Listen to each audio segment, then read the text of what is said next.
Nous débutons cette nouvelle semaine à votre compagnie en vous apportant les nouvelles au quotidien. À la une, c'est lundi 5 mai 2025. Des combats intenses ont éclaté dans le village d'Aengue, secteur de Mutambala, dans le territoire de Fizi, province du Sud Kivu. Les affrontements opposent les Wazalendo aux rebelles Twirwaneho et Red Tabara alliés au M23.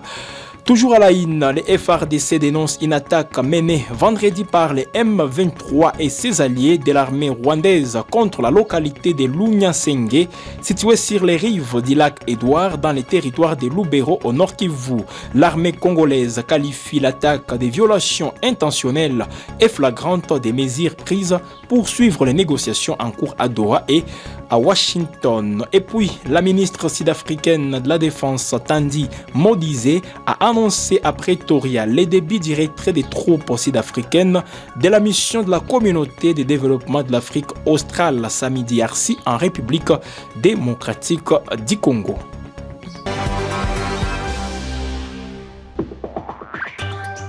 À toutes et à tous, bienvenue. Des combats intenses ont éclaté ce lundi matin dans les villages d'Aengue, secteur de Mutambala, dans le territoire de Fizi, province du Sud Kivu. Les affrontements opposent les Wazalendo du CPLC FAB aux rebelles Twirwaneho et Red Tabara alliés au M23. Plusieurs sources locales rapportent la violence des combats.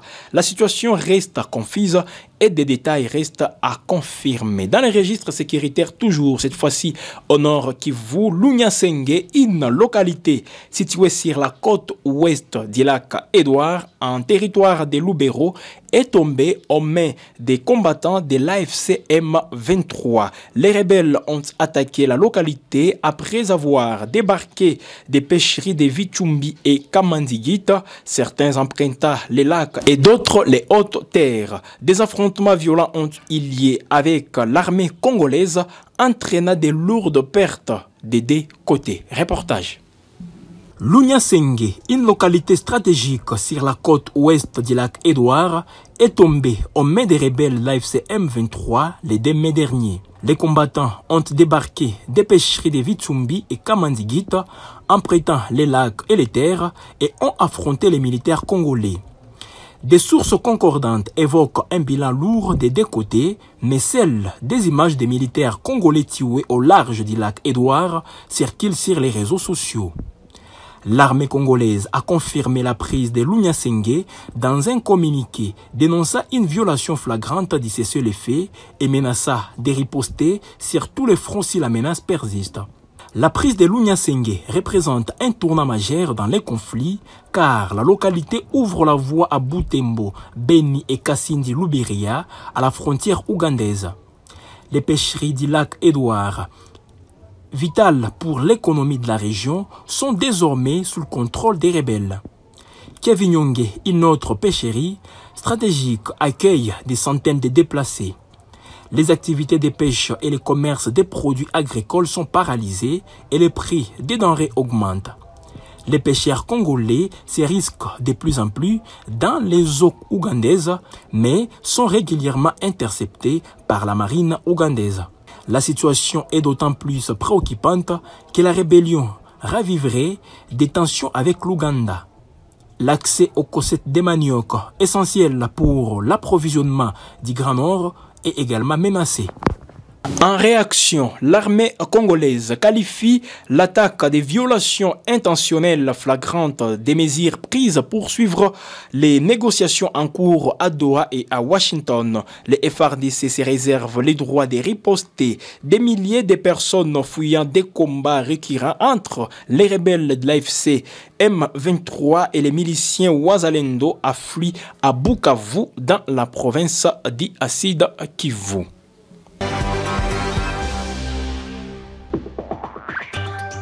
Les acteurs sociopolitiques congolais engagés dans les pactes sociaux pour la paix et le bien-vivre ensemble initiés par l'ASENCO et l'ECC ont réaffirmé leur détermination à contribuer pour une paix durable et inclusive en RDC. Réunis sous l'égide d'ICAL-CC, ils ont appelé à la fusion des initiatives de paix en cours à Nairobi, Luanda, Doha et Washington afin d'amplifier leur impact et de créer une synergie pour une solution globale. Reportage.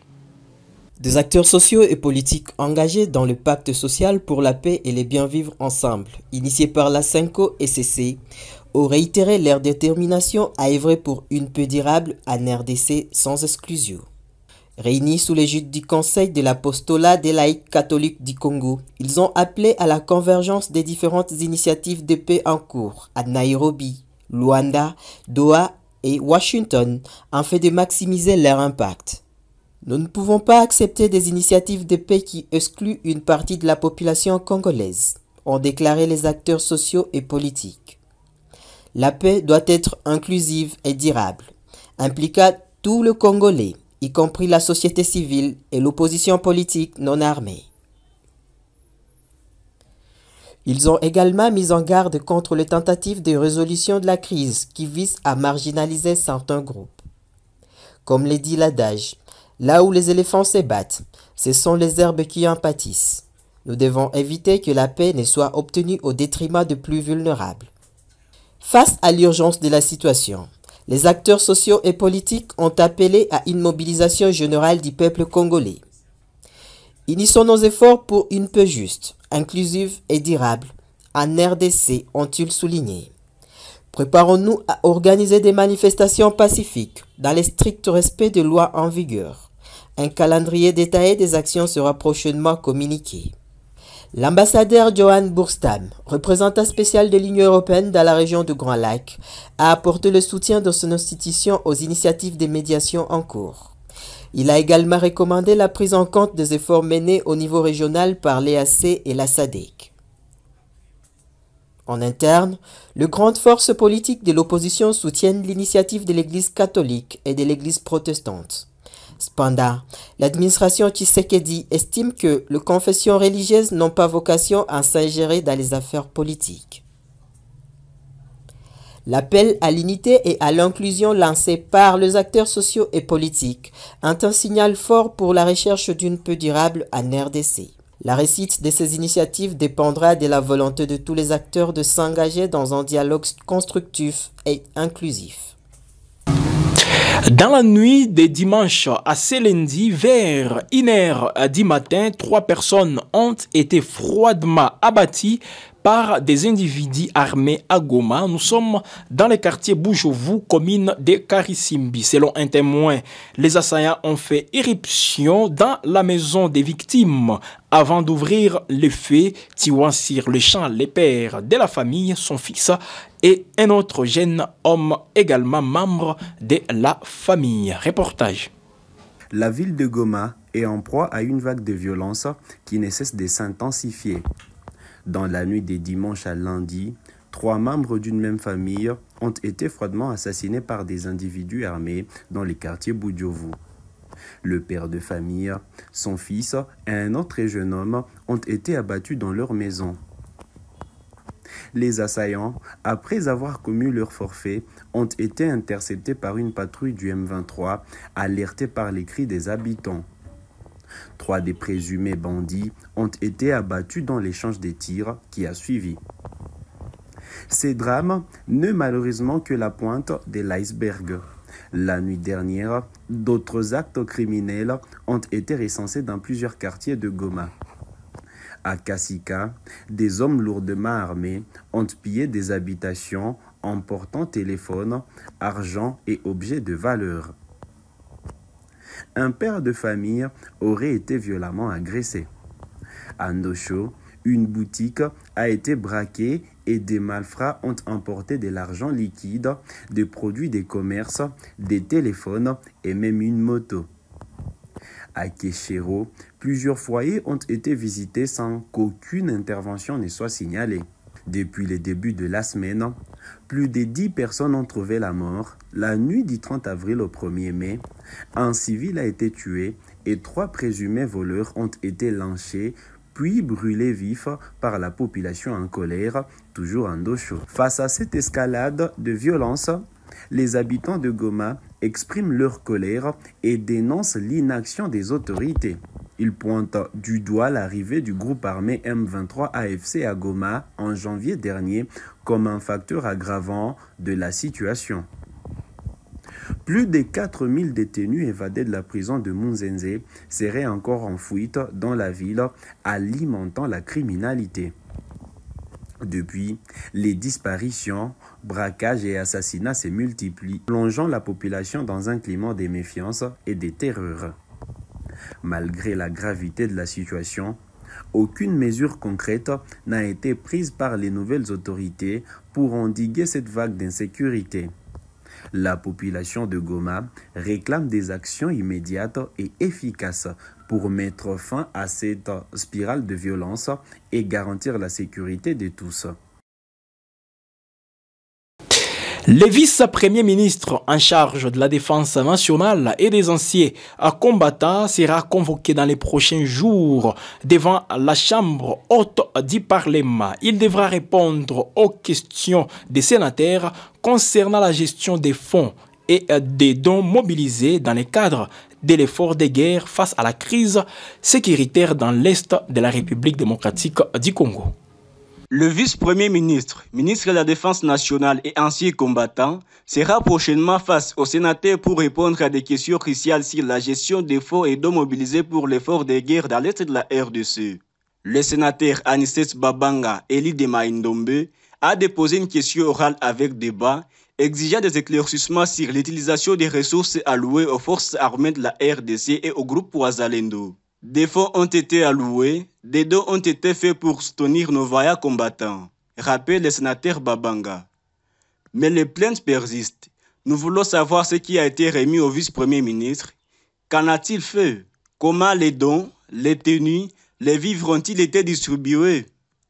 L'initiative parlementaire s'inscrit dans le cadre des mécanismes démocratiques prévus par la Constitution et le règlement intérieur du Sénat. Les ministres est tenu de s'expliquer, insistent les sénateurs. Les contribuables, c'est le peuple congolais.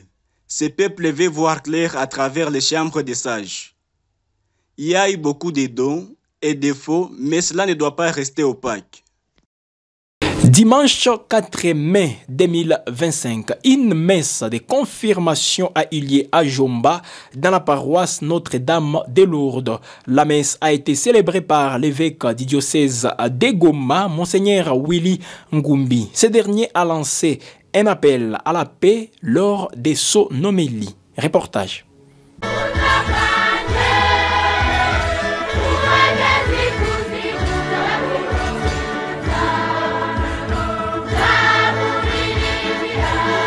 « 290 fidèles catholiques de la paroisse Notre-Dame des Lourdes de Jomba, ici des différentes chapelles de ces groupements de la chefferie de Bouicha, territoire des Rutshuru, ont été confirmés ce dimanche 4 mai 2025. C'était dans une messe dite par l'évêque du diocèse de Goma, Monseigneur Willy Ngumbi Ngengele, en présence de son Excellence Monsieur le gouverneur du Nord Kivu, Bahati Musanga Erasto, et l'administrateur du territoire des Rutshuru, Monsieur Prince Pabuka, qui a accueilli la délégation provinciale. L'évêque du diocèse de Goma a félicité les fidèles de l'église catholique de la paroisse Notre-Dame de Lourdes qui ne ménagent aucun effort pour le développement de cette contrée. Il a appelé ces mêmes fidèles à la protection de la biodiversité en plantant des arbres.